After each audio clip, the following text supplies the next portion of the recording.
Here we are once again at the direction that I have received from you. We're proceeding in our efforts to bring about a change in how you view yourself and how you view the world. The teaching is called A Course in Miracles, and it's a directive that we have received from a mind out of this sequential association, directing our attention to the possibility that through a practice of the relinquishment of our identities with ourselves, we can undergo an experience of who we really are in relation to what we appear to see. With your permission this morning, I'm going to try to teach it from the idea of time travel. Say time travel to me. Time travel. Yes. We're fascinated somewhere by the idea that as a species inhabiting this little berg of dark form energy, that it would be actually possible for us to travel to the stars. And of course it is. And of course it will be. And of course we did. First, we have to learn a very fundamental lesson in regard to objective reality that is being taught by this mind training procedure to show us the conditional objective self that we use to verify our inability to sequence in our minds alternatives given to us in this place and this time. If you saw the previous video, you know that we're training your mind in a systematic way to a new way to look at yourself and hence the world, since I am certain of the totality of your participation in it, in the limitations you have imposed on yourself in order to give you a limited direction of the flow of time, okay? A direction that binds you to your previous experience.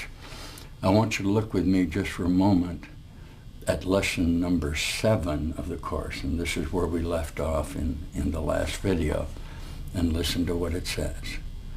It's going to say, I see only the past. Watch. I see only the past. This idea is particularly difficult to believe at first, yet it is the rationale for all of the first 6 lessons that we practice and is the beginning point to a step out of time. It is the reason why nothing that you see means anything. It's the reason why you have given everything you see all the meaning that it has. It is the reason why you do not understand anything you see. It's the reason why your thoughts do not mean anything, and why they are like the things that you see, as meaningless as are you. It's the reason why you're never upset for the reason that you think, that it's the reason why you're upset because you see something that is not there, all because you see only the past. Old ideas about time are very difficult to change because everything you believe is rooted in time and depends on your not learning these new ideas about it. Yet that is precisely why you need new ideas about time. This first-time idea is not really so strange at all if you look at it. Look at this cup. Do you see a cup? Or are you merely reviewing your past experience of picking up a cup, being thirsty, drinking from a cup, feeling the rim of a cup against your lips, having breakfast, and so on? Are not your aesthetic reactions to the cup, too, based on past experiences? How else would you know whether or not this kind of cup will break if you drop it? What do you know about this cup except what you learned in the past? You would have no idea what this cup is except for your past learning. Do you then really see it at all? Look about you. This is equally true of whatever you look at. Everything that you see is always over and gone. Each moment in all of time, you exist in the entirety of this space, here and now.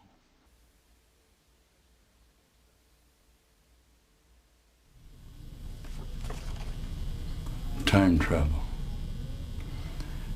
How is it going to be possible for you, within an idea of your conceptual association, to travel to the stars if everything that you see in association with yourself is a reflection of what has already gone by? The indications that would be presented to you in this article on time travel will continue to define your identity based on your, and this is moving to lesson number 8 now, isn't it, on your preoccupation with ideas that are hence projected from you, that give you apparent form associations within your own mind that are always past. The simple, truthful fact of the matter is that everything you see is always over and gone. Everything that you picture within the own illusion of the correspondence of your body relationship is actually over and gone each moment. In effect, humans confined to an idea of an association of sequential time, you're seeing nothing. The difficulty you have in the mind training procedure is that if you, as an entity of consciousness, and I assure you, you are one as you are factored in your relationship with me right now, in fact, do not see anything as it is now, it must be that your thoughts about what is over and gone could not mean anything. Now, you might say to me, well, my thoughts about what are over and gone can mean to me what they mean now.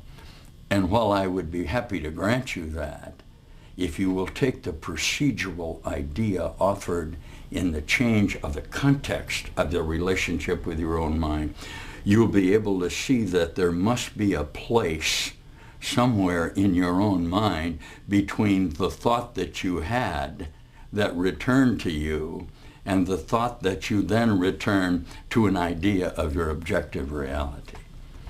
That's the open space that we want to mature in your mind in these lessons, in a day-by-day, moment-by-moment practice, so that as you're walking along saying, I'm going to practice today, my meaningless thoughts are showing me a meaningless world because I see only the past.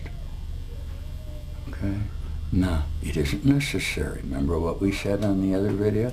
It isn't necessary that you believe this. It's going to be true whether you continue to organize in your own relationship with yourself what you think this world is. That cannot not be so, because in the configuration of your time demonstration, you literally are living in the past. Can you see this with me? What I'm interested about, and I'm speaking to you from the revelation of my mind that shows me myself in its present condition, is what the universal mind is. Would you like to take a moment and share that with me? We start with the fundamental premise that minds can communicate. That is, if I recognize you in my mind in the falsity of my own relationship with myself, how in hell am I ever going to get to know you? I can only know you from the reference in which you organize within my mind in regard to whether I know you from previous events, situations, denials, attacks, hatred, love, the resentment I feel about each other that we share, or whether I could open my mind to a bright new alternative that would show me in an instant the light that's all around us, whereby the images that we previously utilized in our old association can be made fresh and new in us. And that freshness and that newness is the purpose of this workbook of mind training of A Course in Miracles.